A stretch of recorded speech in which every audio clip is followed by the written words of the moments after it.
Hello friends, welcome to the world of stories and welcome to my channel. मैं प्रिंस सिंह आप लोगों का एक और बार स्वागत करता हूं कहानियों की इस दुनिया में। और आज की हमारी जो कहानी है उसका टाइटल बड़ा इंटरेस्टिंग है, प्यार का पंचनामा। कई लोग क्या, मोस्ट ऑफ द लोगों को प्यार होता है और कई बार प्यार इस हद तक पहुंच जाता है कि आप लोग किसी भी लेवल की बगावत पे चले जाते हैं। लेकिन कई बार प्यार इस लेवल पे भी पहुंच जाता है कि वो आपके लिए बहुत ज़्यादा हज़ारडस हो जाता है। तो कुछ ऐसी कहानी है आज की, और ऐसी और भी मेरे पास कहानियां हैं जो मैं इसी सीरीज़ के अंदर और लाता रहूँगा। तो बेसिकली यहाँ पर क्या होता है कि कई बार जब हम प्यार में होते हैं और हम डिसाइड करते हैं कि हम शादी करें, तो इंडिया जैसी कंट्री के अंदर शादी करना इतना आसान नहीं है।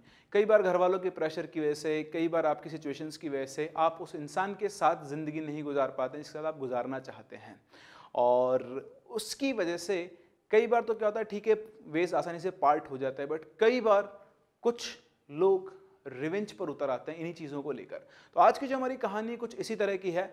कहानी, अगर आपके पास भी कुछ ऐसी कहानी है जिसमें कुछ लोगों को प्यार की बहुत भारी कीमत चुकानी पड़ी हो, तो वो कहानियाँ, वो स्टोरीज, वो एक्सपीरियंसेस आप मेरे साथ शेयर कर सकते हैं @princeofchemistry22@gmail.com, या फिर आप मेरे इंस्टा हैंडल पे मुझसे कनेक्ट कर सकते हैं विच इज़ princeMNIT1987 पे।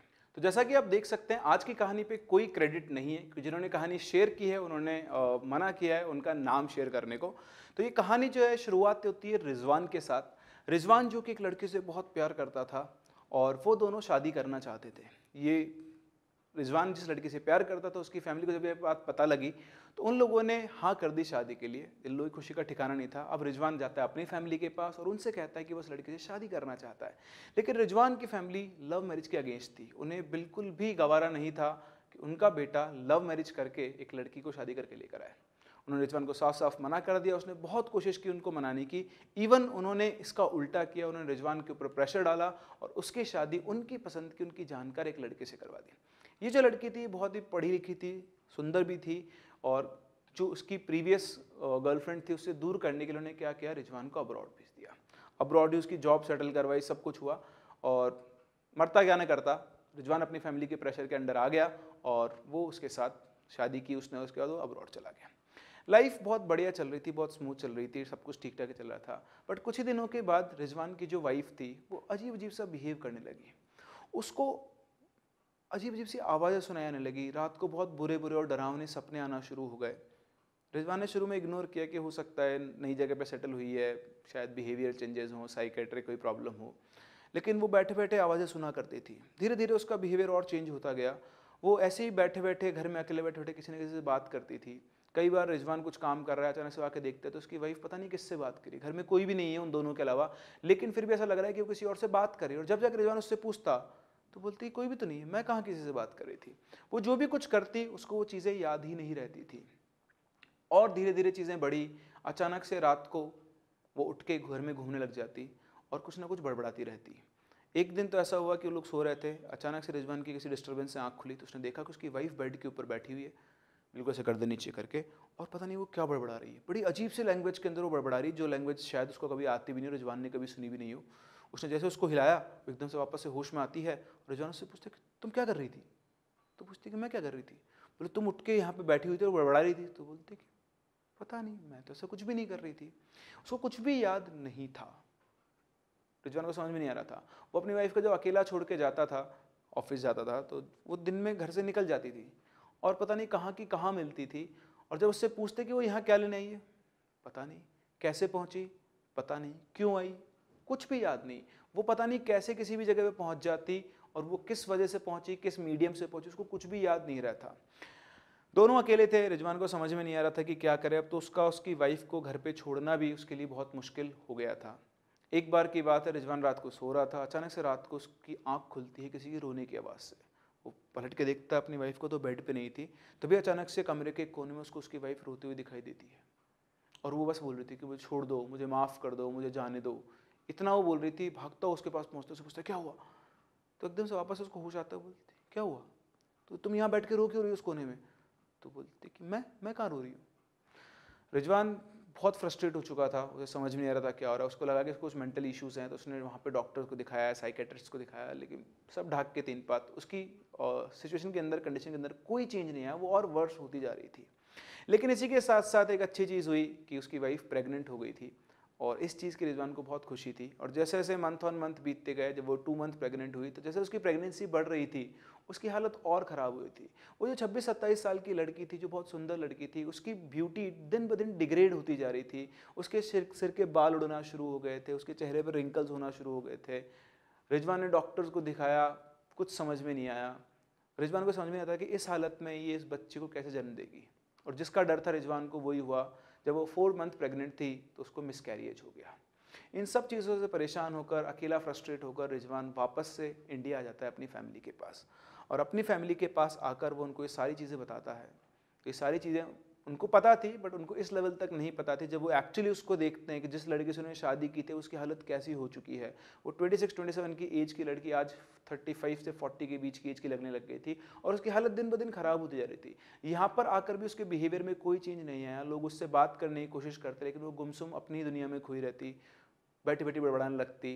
तो उनकी उसके बिहेवियर को देखकर उसकी फैमिली वालों को लगा कि हो ना हो इसके ऊपर कोई ना कोई ऊपरी साया है। तो उन्होंने अपने एक जानकार मौलवी को बुलाया और जो मौलवी जी वहाँ पर आए तो उन्होंने आके उस लड़की को देखा। तो देखते ही मौलवी जी घबरा गए। वो बोलते हैं कि इस लड़की के ऊपर तो किसी बहुत खतरनाक जिन का साया है। इतना सुनते ही सारे घर वाले परेशान हो गए, क्योंकि जिन बहुत पावरफुल होते हैं। इस्लाम में जिन्स को बहुत ज़्यादा पावरफुल क्रिएचर बताया गया है। क्रिएचर क्या, बहुत ज़्यादा पावरफुल सुपरनैचुरल पावर्स होती हैं, जिनकी स्टोरीज मैं आपको पहले भी सुना चुका हूँ। तो मौलवी जी ने कहा कि ये जिन बहुत ख़तरनाक है और मेरे लिए इससे पार पाना आसान नहीं है, तो मैं इसका कुछ नहीं कर सकता, मैं यहाँ से जा रहा हूँ। लेकिन हाँ, मैं आपको एक मौलवी जी का पता बता रहा हूँ, आप वहाँ इसको लेकर जाओ, वही शायद इसका कुछ इलाज कर सकते हैं। अब ये बात सुनकर रिजवान और उसकी फैमिली पूरी तरह से परेशान हो गए। जितना जल्दी हो सकता था वो पता ढूंढ के मौलवी जी से बात की और इसको लेकर वहाँ गए। जैसे वहाँ इसको लेकर गए उनकी दरगाह पर, तो वहाँ मौलवी जी ने इसको देखा। तो वहाँ जाते ही मतलब है ना, जैसे इसने मौलवी जी को देखा तो जैसे जनरली तो क्या होता है, लोग डर जाते हैं। यहाँ पर इसके तेवर अलग थे। इसने बहुत ही जो खतरनाक सी स्माइल है वो मौलवी जी की तरफ दी। तो मौलवी जी समझ गए कि ये कोई छोटी मोटी चीज़ नहीं। मौलवी जी ने कहा, देखो इस लड़की के ऊपर किसी ने काला जादू किया हुआ है और इसके ऊपर एक जिन छोड़ा हुआ है। और क्योंकि इस टाइम बहुत हो गया है तो ये जिन बहुत ज़्यादा पावरफुल, शक्तिशाली हो चुका है और अब इस जिन को इसकी बॉडी से निकालना नामुमकिन है। इस काले जादू को अब रिवर्स यानी उल्टा नहीं कर सकते हैं, तो बहुत मुश्किल है इसको छुड़ाना। ये सुनकर सारी फैमिली परेशान हो गई कि कुछ तो करना पड़ेगा। तो मौलवी जी ने बोला, देखो मैं कोशिश कर सकता हूँ, लेकिन मैं इस चीज़ की गारंटी ले सकता कि मैं इसका इस जिन से पीछे छुड़वा पाऊँगा। तो उन्होंने कहा कि ठीक है मौलवी साहब, आप जो भी करें। तो मौलवी साहब ने पूजा की, मतलब जो भी उनका है ना आयत पढ़ी, उसको कहा कि तुम रोज़ाना प्रेयर किया करो और उसको एक ताबीज़ बांध के दे दिया। अब घर पहुंच के जैसे वो लड़की प्रेयर करना शुरू किया, उसने वो रोज़ प्रेयर करने की कोशिश करती, लेकिन जैसे जैसे वो प्रेयर करना उसने शुरू किया, 1 दिन 2 दिन 3 दिन, जब जब वो प्रेयर करती, प्रेयर करने के बाद उसके शरीर के ऊपर स्क्रैचेस हो जाते, ब्रूजेस हो जाते हैं, जैसे किसी ने उसको बहुत बुरी तरह मारा हो। ऑल तो कोई मारता नहीं था, बट उसके जैसे ही प्रेयर खत्म होती उसकी बॉडी के ऊपर बहुत ज़्यादा ब्रूजेस हो जाते, स्क्रैचेस हो जाते और बहुत तेज़ उसको दर्द होता। तो उसके बाद उसने प्रेयर करना छोड़ दिया। लेकिन जैसे उसने प्रेयर करना छोड़ा, चीज़ें नॉर्मल होना शुरू हो गई। वो धीरे धीरे ठीक होने लगी। अब वो बड़बड़ाती नहीं थी, अब वो ऐसे भी बिहेव नहीं करती थी कि जैसे उसकी बॉडी के अंदर कोई है या वो किसी से बात कर रही हो। और इसी दौरान वो वापस से प्रेग्नेंट भी हो गई और अब चीज़ें धीरे धीरे सुधरने लगी। इन लोगों को ये एहसास हुआ कि चलो मौलवी जी ने जो किया, मौलवी जी ने इस लड़की को ठीक कर दिया है, ये सब मौलवी जी का ही किया हुआ है। और उन्होंने मौलवी जी को बताया कि मौलवी जी ऐसी बात है, सब कुछ ठीक चल रहा है, अभी लड़की धीरे धीरे इसकी कंडीशन भी क्या हो रही है, सुधर रही है। सभी फैमिली खुश थी कि लड़की एक और बार प्रेग्नेंट भी हो गई और अब वो धीरे धीरे ठीक हो रही है। सभी लोगों को लगता था कि काला जादू अब खत्म हो गया है, लेकिन ये सिर्फ उनकी गलतफहमी थी। चीज़ें वापस से आना शुरू हुई, उस लड़की को वापस से वही सपने आना शुरू हुए। इस बार जो चीज़ें थी वो और ज़्यादा पावरफुल हो गई थी। इस बार वो बैठे बैठे चीज़ों को ऐसे हिला दिया करती थी, मतलब घर पे कुछ सामने चेयर रखी, उसने यूँ किया और चेयर यूँ क्यों भागती थी। ये सब उसकी फैमिली वालों ने अपनी आंखों से देखा था। तो जिसने मेरे साथ ये स्टोरी शेयर की है, उन्होंने खुद बताया कि उन्होंने अपनी आंखों से इस चीज़ को देखा कि चीज़ें घर के अंदर ऐसे कैसे मूव हो जाती थी। एक बार की बात है कि वो बैठी हुई थी और बैठे बैठे वो अपना सिर खुजा रही थी और वो अपना सिर तब तक खुजाती रही जबकि सिर से खून बहने लग गया। इस लेवल की वो पागल हो चुकी थी। उसको देखकर ऐसा लगता था कि बहुत ही जल्दी, है ना, उसकी हालत ऐसी थी बहुत जल्दी इसकी डेथ होने वाली है। वो जिन वहाँ से नहीं गया था, वो उसकी बॉडी के अंदर ही था। पता नहीं क्यों उसने वो गैप क्रिएट किया था, शायद ये इल्यूजन क्रिएट करने के लिए, ताकि उसको बाहर निकालने की दोबारा कोशिश नहीं की जाए, या फिर वो अपनी पावर्स को बढ़ाने गया था, हू नोज़। टाइम ऐसे ही चला, धीरे धीरे उसकी कंडीशन और वर्स होती गई और जिस बात का डर था, जो दोबारा प्रेग्नेंट हुई थी, उसकी वोम्ब के अंदर 2 ट्विंस थे और उसका एक बहुत ही पेनफुल मिसकैरिएज हुआ। और ये मिसकैरिएज होने से पहले उसको रात को सपना आया था, वो जन उसके सपने में, और उसने बोला कि मैं तुम्हारे दोनों बच्चों को मार दूंगा। और नेक्स्ट डे ही उसका बहुत पेनफुल मिसकैरिएज हुआ।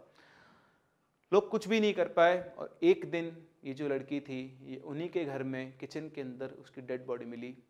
जब घर पे कोई नहीं था या घर वालों की नज़र चुरा के उसने नाइफ से अपने हाथ की नस काट ली और फाइनली उसका एंड हो गया। एक्चुअली ये जो पूरा प्रोसेस, ये पूरा इंसिडेंट था, इसके अंदर इस लड़की के ऊपर जो भी जिन आया था, जो ब्लैक मैजिक था, वो करवाया था उस लड़की के घर वालों ने जिससे रिजवान प्यार करता था। उन लोगों को ये बात गवारा नहीं गुजरी कि हमारी बेटी का है ना, मतलब इज्जत खराब कर दी उसने, इतने लोगों के सामने हमारी इज्जत खराब की है ना, इतना लंबा इनका अफेयर था। तो इस चीज़ को एक्सेप्ट नहीं कर पाए और उन्होंने बदला लेने के लिए, है ना, उस लड़की के ऊपर काला जादू किया। तो कुछ लोग इस हद तक भी जा सकते हैं और इसी वजह से इस सीरीज़ का नाम मैंने रखा है प्यार का पंचनामा। तो आई होप आप लोगों को ये स्टोरी जो है, ऑब्वियसली सैड स्टोरी है, तो मैं नहीं कहूँगा कि आपको इंटरेस्टिंग लगी होगी, बट इस स्टोरी में सच्चाई ज़रूर है। ऐसा कई बार होता है, मैंने एक बार पहले भी स्टोरी सुनाई थी, प्यार का काला जादू, उसमें भी सिर्फ रिवेंज लेने के लिए एक लड़के ने लड़की के ऊपर काला जादू करवाया था।